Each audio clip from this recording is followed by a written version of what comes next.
A minha amiga do lado fazia assim. Imagina, o Marcelo, na época do Edinho, plano de carreira, o ticket melhorou, nós ganhamos Unimed. Imagina! E ela gaga. Imagina! Depois que eu fiquei sabendo.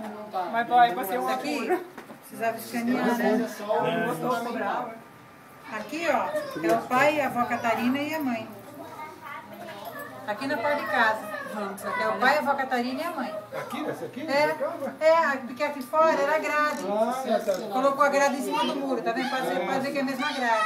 Aqui na porta da cozinha. Não, acho que não, pai. Acho que não.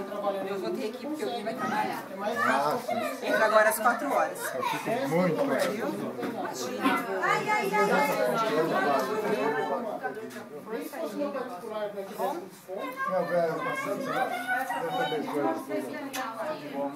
Maquinário do relógio da matriz de Linz. Então, tudo de bom, bastante alegria.